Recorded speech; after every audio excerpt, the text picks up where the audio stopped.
Hello. स्वागत है आप सभी अभ्यर्थियों का एक बार फिर से संभवी आईएएस परिवार में।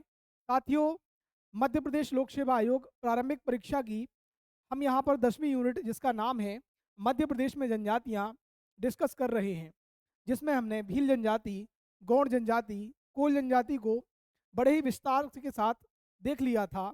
और बैगा जनजाति का जो पहला वीडियो था वो भी हमने उसमें भी चीज़ों को डिस्कस कर लिया था। आज बैगा जनजाति से संबंधित अन्य महत्वपूर्ण बातों को हमको यहाँ पर देखना है। पिछली क्लास में हमने बैगा जनजाति से संबंधित कुछ महत्वपूर्ण बातों को जाना था, जिसमें हमने बैगा जनजाति के परिचय को समझने की कोशिश की थी कि बैगा जो है यह किस जनजाति की उपजाति रहे हैं, इनके क्या क्या उपनाम हैं, बैरियर एल्विन साहब ने इनको क्या क्या नाम दिया है, इनकी जनसंख्या कितनी है, इनका भौगोलिक विस्तार कहाँ कहाँ पर है, इनकी उत्पत्ति संबंधित कौन कौन सी बातें हैं उनको भी हमने जाना था। साथ ही इनकी उपजातियाँ जो नरोतिया, भरोतिया, राय मैना, कठ मैना, इस तरह की चीज़ों को हमने देखा था। अगर आप लोगों ने उन सब चीज़ों को नहीं देखा है तो एक बार हमारी प्लेलिस्ट में जाकर उन सब चीज़ों को एक बार देख लीजिए आप। और हमने उनकी सामाजिक संरचना को भी यहाँ पर जानने की कोशिश की थी कि इनकी पंचायत का मुखिया कौन है और मुखिया की सहायता के लिए किस व्यक्ति को चुना जाता है। बैगा जनजाति में धार्मिक कार्यों को देखने वाला व्यक्ति कौन है, उस तरह की बातों को हमने जाना था।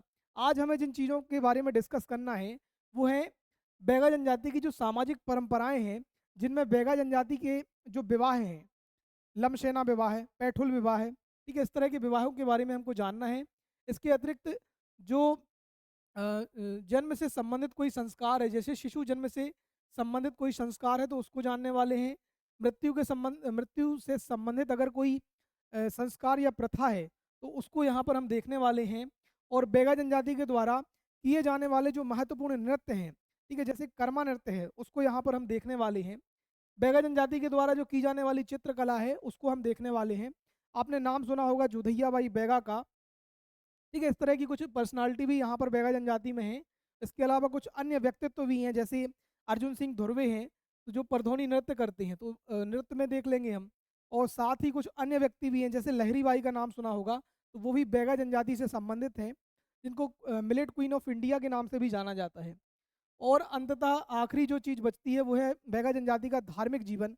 तो इसमें जानेंगे कि बैगा जनजाति के जो प्रमुख देवता हैं वो कौन हैं, और अलग अलग ये किन किन देवताओं में विश्वास रखते हैं। जैसे कोई ग्राम के देवता है ठाकुर देव, है ना, कोई बीमारियों से रक्षा करने वाले देवता हैं, तो उस तरह की चीज़ों को, ठीक है, बड़े ही विस्तार से यहाँ पर हम देखने वाले हैं, जो परीक्षा के दृष्टिकोण से ज़्यादा महत्वपूर्ण है आपके। ठीक है, आइए तो शुरुआत करते हैं। ठीक है, पिछली क्लास में हमने देख लिया था कि मध्य प्रदेश की जो विशेष पिछड़ी जनजाति है उनमें से एक हमारी जनजाति है बैगा जनजाति, है ना। तो जो मध्य प्रदेश की विशेष पिछड़ी जनजातियां हैं बैगा, भारिया, शहरिया, है ना, उनमें जो सबसे पीछे पायदान पर है, ठीक है, मध्य प्रदेश की जनजातियों में बैगा, भारिया, शहरिया, उनमें से एक हमारी जो जनजाति है वो है बैगा जनजाति, है ना। ये जान लिया था बैगा के बारे में।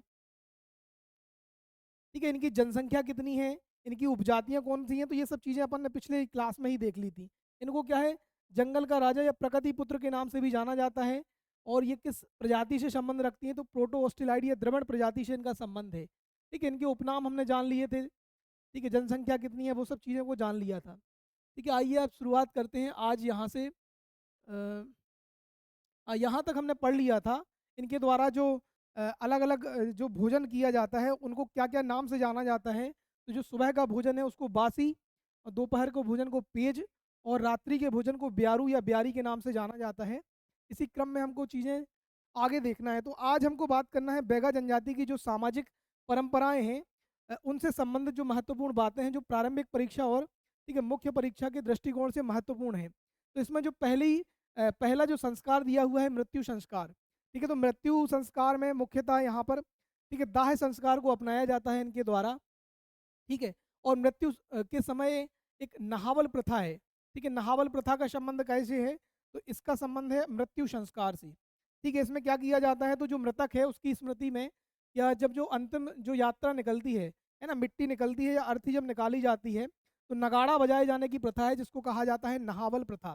तो परीक्षा में केवल इतना पूछा जाएगा, बैगा जनजाति की नहावल प्रथा का संबंध किस संस्कार से है। ठीक है, जन्म संस्कार, मृत्यु संस्कार, ठीक है, इस तरह की चीज़ें, विवाह संस्कार, है ना, इस तरह का। तो याद रखिए आप, ये मृतक की स्मृति में ये नगाड़ा बजाए जाने की प्रथा है, इसको नहावल प्रथा के नाम से जाना जाता है। अगली जो प्रथा है वो है शमरा प्रथा। तो शमरा क्या है? जो व्यक्ति कोई जिसका देहांत हो चुका है उसके मुंह में कोई कीमती आभूषण या सिक्के वगैरह रख के उसको विदा किया जाता है, जैसे सोने या चांदी के सिक्के को रखकर जो व्यक्ति है उसको अंतिम विदा दी जाती है। इसको क्या कहा जाता है? शमरा प्रथा के नाम से भी जाना जाता है। ठीक है, तो समरा प्रथा याद रखिए आप।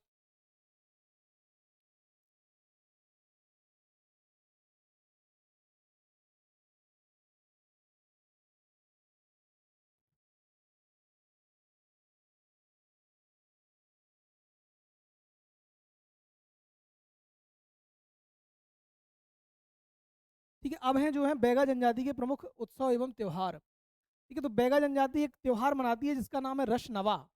ठीक है, रश नवा त्योहार, देखिए लिखा हुआ है रश नवा। ठीक है, तो इसके नाम में ही छुपा हुआ है रस। ठीक है, और रस का संबंध है शहद से, है ना। तो ये क्या है? जो नागा बैगा है, इनके जो प्रमुख देवता हैं, या इनके जो जिनसे ये अपनी उत्पत्ति मान रहे हैं, नागा वेगा या नंगा वेगा, है ना, इनकी स्मृति में मनाया जाने वाला त्यौहार है जिसको कहा जाता है रश नवा त्यौहार। तो रश नवा क्या है? नागा वेगा की स्मृति में मनाया जाने वाला त्यौहार है। ठीक है, जिसमें मधुमक्खियों की पूजा की जाती है, याद रखिए आप।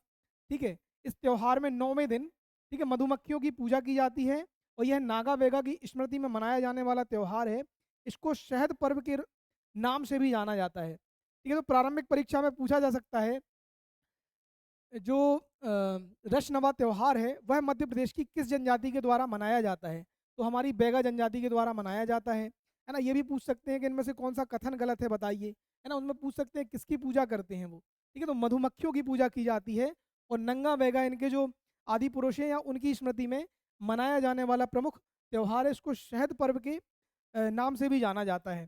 ठीक है, इससे संबंधित कुछ अन्य भी और भी त्यौहार हैं, कुछ जैसे बिदरी है, देखिए। ठीक है, तो बिदरी भी हमने गौड़ जनजाति में पढ़ा था, है ना। तो बिदरी क्या है? बादलों की इसमें पूजा की जाती है। ठीक है, अच्छी फसल की कामना के लिए, ठीक है, बीज की बुआई के समय, है ना, जब बीज क्या है, जब खेतों में छिड़क दिए जाते हैं उसके बाद हमारी फसल अच्छी हो, ऐसी हम कामना करते हैं इंद्रदेव से, या ठीक है बादलों से पूजा कामना करते हैं। ठीक है, तो इसमें बादलों की पूजा की जाती है। किस लिए पूजा की जाती है? तो अच्छी फसल की कामना के लिए बादलों की पूजा की जाती है ना। तो याद रखिए बिदरी, बादल, है ना, इस तरह की चीजें। ठीक है, अगली अगली अगली जो बात लिखी हुई है, नई नवा फसल। ठीक है, तो नवा फसल क्या है? नई फसल आने पर, ठीक है, ये अपने पितरों को क्या है? अर्पित की जाती है ना, पितरों को याद किया जाता है। तो जब नई फसल आती है उनको, इनके जो पूर्वज हैं या पितृ हैं, उनको अर्पित की जाती है उस फसल को। उसको इस त्योहार को किस नाम से जाना जाता है? तो नवा फसल के नाम से जाना जाता है। अगला त्यौहार है छेरता। ठीक है, तो यह बच्चों का त्यौहार है। ठीक है, याद रखिए छेरता क्या है? बच्चों का त्यौहार। और जवारा, ठीक है, ज्वारा नहीं है, ये जवारा है। ठीक है, तो चैत्र और कुमार की नवरात्रि में, ठीक है, सिर पर महिलाएं जवारे रख के निकलती हैं, है ना, मंदिर की तरफ जाती हैं या अपने जो भी गांव वगैरह में, तो उसको किस नाम से जाना जाता है? जवारा। ठीक है, तो जवारा कब है? नवरात्रि के समय मनाया जाने वाला त्यौहार है यह। चैत्र एवं कमार के महीने में मनाया जाता है। छेरता क्या है? तो बच्चों का त्यौहार है। नवा फसल क्या है? तो नई फसल आने पर पितरों को उस फसल को क्या है? अर्पित किया जाता है, चढ़ाया जाता है। तो उसको नया फसल, नवा फसल के नाम से जाना जाता है। बिदरी, तो इसमें क्या है? बादलों की पूजा की जाती है अच्छी फसल की कामना के लिए, है ना। रश्नवा क्या है? तो रश्नवा, ठीक है, शहद पर्व के नाम से भी इसको जाना जाता है। और ठीक है, नंगा वेगा की स्मृति में मधुमक्खियों की पूजा की जाती है। ठीक है, चलिए। ठीक है, इनकी और सामाजिक परंपराएं देखिए, जैसे पहला एक और इसमें लिखा हुआ है जन्म संस्कार से संबंधित, जैसे बार दिना लिखा हुआ है। ठीक है, तो बार दिना क्या है? शिशु के जन्म के समय सभी प्रकार की धानों को मिलाकर एक पकवान बनाया जाता है।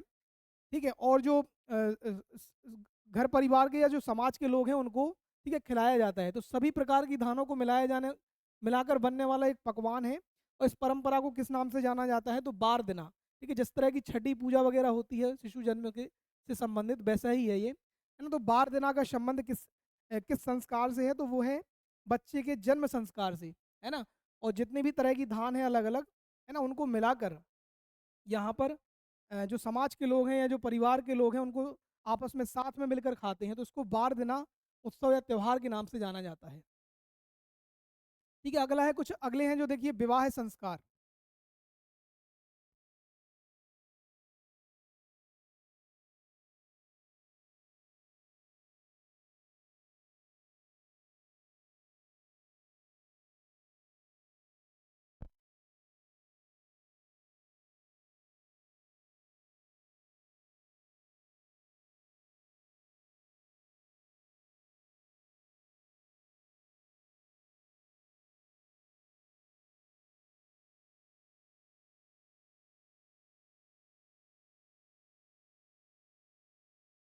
ठीक है, अगले जो प्रमुख संस्कार हैं उसमें देखिए पहला है हमारा विवाह संस्कार। ठीक है, तो विवाह संस्कार में जो पहला विवाह है, ठीक है, वो लिखा हुआ है, देखिए क्या है, उठवा विवाह है। ठीक है, तो उठवा विवाह का संबंध उठवा विवाह में होता क्या है, जो वर पक्ष है, जो लड़के वाले हैं, वह विवाह का पूरा खर्च उठाते हैं। तो ऐसे विवाह को बैगा जनजाति में उठवा विवाह के नाम से जाना जाता है। ठीक है, अब उठवा का मतलब उठा लेना नहीं है, खर्च को उठा लेना है ना? तो जो वर पक्ष के लोग हैं या जो लड़के वाले हैं, वह विवाह का पूरा खर्च उठाते हैं, तो इसलिए इसको किस नाम से जाना जाता है? तो इसको उठवा विवाह के नाम से जाना जाता है बैगा जनजाति में। ठीक है, याद रखिए आप, उठवा विवाह है। ठीक है, या किस जनजाति में प्रचलित है? तो ये है हमारी बैगा जनजाति में, है ना? और विवाह का खर्च जो वर पक्ष के लोग हैं, ठीक है, उनके द्वारा उठाया जाता है। अगला है उधारिया विवाह है। ठीक है, तो उधारिया विवाह में क्या होगा? जो लड़का और लड़की हैं, इनके जो घर वाले हैं, ठीक है, वो सहमत नहीं होंगे, है ना, विवाह के लिए, और ये किसी अपने जो रिश्तेदार हैं या करीबी हैं, उनकी सहायता से शादी कर लेंगे, तो ऐसे विवाह को कहा जाएगा उधारिया विवाह। ठीक है, उधारिया। ठीक है, तो युवक युवती की बिना परिवार की सहमति से करीबी रिश्तेदारों की सहायता से किया जाने वाला विवाह है। ठीक है, तो इसमें जो है करीबी रिश्तेदार हैं, ठीक है, वो क्या है, विवाह करवा देंगे। ऐसे विवाह को कहा जाएगा उधारिया विवाह है। ठीक है, तो उधार में हो चुका है, चलिए विवाह। अगला है मगनी विवाह। ठीक है, तो मगनी जो सामान्य विवाह है जिसमें वर पक्ष और वधु पक्ष के जो घर वाले हैं वो आपसी सहमति से शादी करते हैं। ठीक है, और इसमें जो लड़के का पिता है वह कन्या के घर जाकर शादी के लिए सहमति वो करता है। ठीक है, या रिश्ता तय करता है। तो याद रखिए आप, जो मगनी विवाह है, ठीक है, वो सामान्य विवाह है। ठीक है, जिसमें लड़के का पिता, है ना, कन्या के घर जाकर, ठीक है, विवाह को निश्चित करता है ना, या विवाह तय करता है। तो ऐसे विवाह को कहा जाता है मगनी विवाह। ठीक है, अगला है चोर विवाह। ठीक है, तो लड़का लड़की, ठीक है, अपने घर जो घर वाले लोग हैं, ठीक है, उनकी बिना सहमति से या घर से अलग होकर, घर से भागकर जो शादी कर ले रहे हैं, ठीक है, उसको किस नाम से जाना जा रहा है? तो चोर विवाह है। ठीक है, तो चोर विवाह भी प्रचलित है। ठीक है, इसके अलावा लमसेना विवाह है। तो हमने ये गौंड जनजाति में भी पढ़ा था, जो सेवा विवाह है ना? उसी उसी को एक नाम से और जान रहे थे हम, लमसेना विवाह है। इसमें क्या कर रहा था, जो दामाद था या जो लड़का था, वो लड़की वाले के यहाँ रहकर कुछ समय तक सेवाएं दे रहा था, है ना? उसको किस नाम से जाना जा रहा था? उसको लामा नाई के नाम से जाना जा रहा था। तो लड़का लड़की के पिता के यहाँ रहकर, ठीक है, उनके यहाँ सेवा करता है। तो याद रखिए आप, है ना, उस सेवा करने वाले को किस नाम से जाना जाता है? तो ये लड़के को बोलते हैं लामा नाई, और ऐसे विवाह को क्या कहते हैं? लमसेना विवाह, है ना?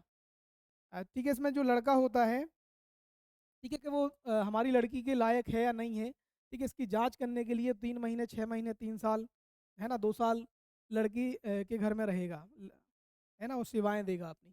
अगला है पैठुल विवाह। तो लड़की अपनी इच्छा, ठीक है, इच्छा से विवाह हेतु लड़के के घर में चली जाती है। ठीक है, तो लड़की क्या है, पैठुल या इसको घुसपैठिया विवाह के नाम से भी जाना जाता है। ठीक है, जो लड़की है वो अब उसके जो घर वाले हैं वो सहमत नहीं है विवाह के लिए, लेकिन वो लड़के के घर में रहकर रहने लग जाती है और विवाह हो जाता है। तो ऐसे विवाह को जाना जाता है पैठुल विवाह के नाम से। ठीक है, तो ये कुछ विवाह थे हमारे बैगा जनजाति से संबंधित, जिनमें हमने पहला पहला देखा, देखिए उठवा विवाह है, जिसमें जो पूरा खर्च है वो वर पक्ष के द्वारा उठाया जा रहा है।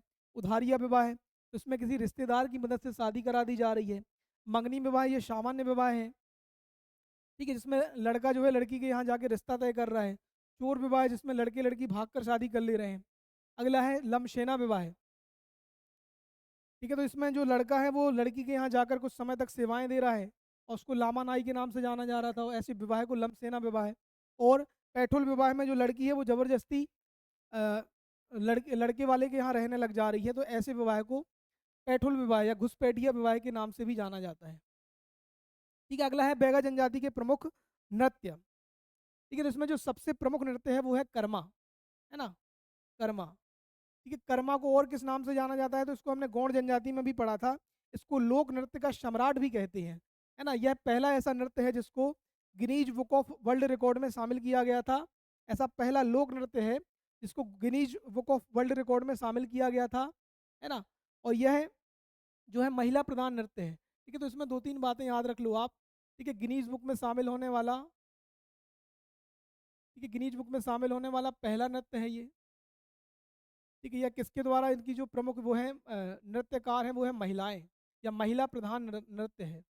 ठीक है, और ये जो है दशहरे से प्रारंभ होकर, ठीक है, लिखा हुआ है इसमें देखिए, ठीक है, विजयदशमी से प्रारंभ होकर, है ना, 9 वर्ष तक चलने वाला प्रमुख नृत्य है। ठीक है, तो याद रखिए ये गौंड जनजाति और बैगा दोनों के द्वारा किए जाने वाला, ठीक है, प्रमुख नृत्य है।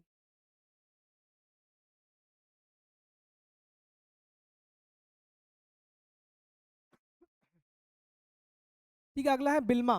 तो बिल्मा नृत्य, ठीक है, जो बघेलखंड के जो भी जितने नृत्य हैं वो सभी इसमें आ जाएंगे, क्योंकि ये जो हमारी बैगा जनजाति है यह, ठीक है, महाकौशल और बघेलखंड क्षेत्र में पाई जाती है। ठीक है, तो इसमें देखिए आप बिल्मा नृत्य, ठीक है, बिल्मा भी विवाह के समय होने वाला नृत्य है। ठीक है, सैला नृत्य, ये सैला लिखा हुआ है, ठीक है, सैला। ठीक है, तो बिल्मा नृत्य है, शैला है। ठीक है, ये भी विवाह के समय, रीना है, परधोनी, ठीक है, परधोनी भी बारात के आगमन के समय होने वाला नृत्य है। और हमने आपको अभी एक नाम बताया था, अर्जुन सिंह धुर्वे, है ना, ये जो है परधोनी नृत्य के प्रमुख कलाकार हैं, और इनको पद्मश्री से सम्मानित भी किया जा चुका है। ठीक है, परधोनी जो है पहले ऐसा होता था, जब भी बैगा जनजाति में जो बारात आती थी तो उसमें जो दूल्हा है वह हाथी पे बैठ के आता था। ठीक है, तो आज के समय तो हाथी पे बैठ के आना संभव नहीं है। ठीक है, तो ऐसा जो प्रतीकात्मक रूप में जो है वो दूल्हा है, ठीक है, वह हाथी पे बैठ के आता है, उस तरह की चीज़ें बना दी जाती हैं कि ये हाथी है उस पर बैठ के आ रहा है। ठीक है, तो उसमें उसी में जो किया जाने वाला नृत्य है उसको कहा जाता है परधोनी नृत्य। अगला है छेरता। ठीक है, तो इसमें मुखौटा का प्रयोग करके नृत्य किया जाता है। छेरता है, झरपट है ना, इसके अलावा दशहरा, दादरिया और फाग, ये भी इनके द्वारा किए जाने वाले प्रमुख नृत्य हैं। ठीक है, बैगा जो है साल वृक्ष को पवित्र मानते हैं और प्रमुख देवता बूढ़ा देव है। ठीक है, तो साल वृक्ष को क्या है बैगा प्रमुख जो है इसकी पूजा करते हैं, और बूढ़ा देव उसमें निवास करते हैं। तो ये नोट भी लिखा हुआ है, ये अपन आगे जानेंगे इसको। ठीक है, तो ये आपको हो सकता है समझ में आ गया होगा, है ना, इसमें ज़्यादा कुछ है नहीं, सीधे सीधे फैक्ट हैं, याद रखिए आप। ठीक है, जो बघेलखंड क्षेत्र के जो भी जितने नृत्य हैं, जैसे बिल्मा है, सैला है, ठीक है, रीना है, परधोनी है, तो यही जो है हमारी बैगा जनजाति के भी ये क्या है प्रमुख नृत्य हैं। ठीक है, आपको जो ज़्यादातर याद रखना है इनमें, अगर सबसे महत्वपूर्ण देखा जाए तो वो है कर्मा और है परधोनी। ठीक है, इसके अलावा और बाकी तो सभी कहाँ पे बघेलखंड में भी आपको देखने को मिल जाएंगे, लेकिन मुख्य रूप से जो बैगा जनजाति का जो नृत्य आपको देखने को मिलेगा, तो वो मिलेगा यहाँ पर कर्मा, और दूसरा मिलेगा परधोनी। ठीक है, प्रमुख कलाकार हमने आपको बताया, तो याद रखिए आप अर्जुन सिंह धुर्वे। ठीक है, यहाँ पर हम आपको बता दे रहे हैं थोड़ा सा।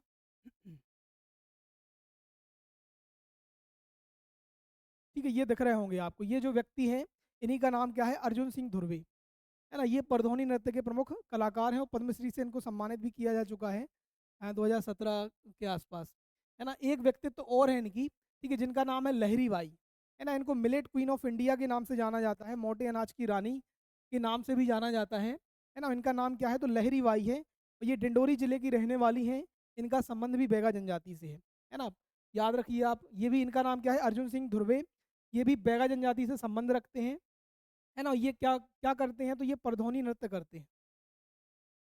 ठीक है, अगली जो कलाकार हैं, ठीक है, एक महिला और हैं, इसमें देखिए आप, ठीक है, जोधैया बाई बैगा, है ना, ये उमरिया जिले की रहने वाली महिला है, और जनवरी के आसपास इनका भी निधन हुआ है, 2024 2000 2024 या 25 में इनका देहांत हुआ है।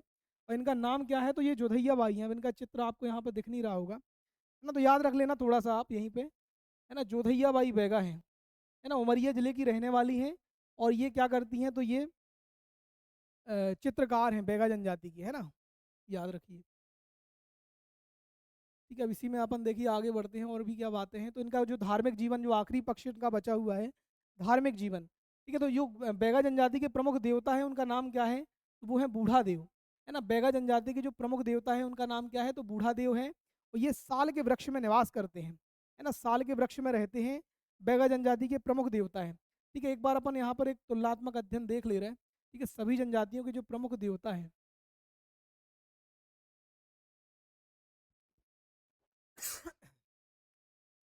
ठीक है, देखिए, जैसे भील जनजाति के जो प्रमुख देवता है उनका नाम क्या है, तो उनका नाम है राजा पंथा। ठीक है, ये अपन ने पीछे पढ़ा है, भील जनजाति के प्रमुख देवता कौन है, राजा पंथा। वहीं बात करें गौड़ जनजाति के, तो गौड़ जनजाति के हैं बड़ा देव, है ना, बैगा जनजाति के, तो बैगा के हैं बूढ़ा देव, और बूढ़ा देव जो है साल के वृक्ष में निवास करते हैं। अगला है भारिया, तो भारिया के प्रमुख देवता हैं राजा कर्णदेव। बात करें कोरकू की, तो कोरकू जनजाति के प्रमुख देवता हैं मेघनाथ, और कोल जनजाति के जो प्रमुख देवता हैं वो हैं बड़कादेव या महादेव। ठीक है, ये हैं। ठीक है, तो ये एक तुलनात्मक अध्ययन है, इसको आप एक बार नोट कर लीजिए, है ना। और आगे बढ़ते हैं फिर। ठीक है, जो आखिरी पक्ष हमारा बचा हुआ है, इसमें जैसे ठाकुर देव, तो अभी तक हमने जितनी भी जनजातियों को पढ़ा है उनमें जो ठाकुर देव थे हमारे, है ना, उसमें सभी में जो ठाकुर देव वो ग्राम के देवता थे, है ना। गांव के बाहर इनका चबूतरा रहता है और गांव में आने वाली जो बीमारियां हैं, जो नकारात्मक शक्ति है, उनसे गांव की मदद करते हैं, है ना, गांव वालों को बचाते हैं। नारायण देव, तो ये जो बैगा जनजाति के कुल देवता है और जो घर की दहलीज है उस पर निवास करते हैं। ठीक है, खैर माता, ये गांव वालों की बीमारियों से रक्षा करती हैं। दूल्हा देव, तो ये भी बीमारियों से रक्षा करने वाले देवता हैं।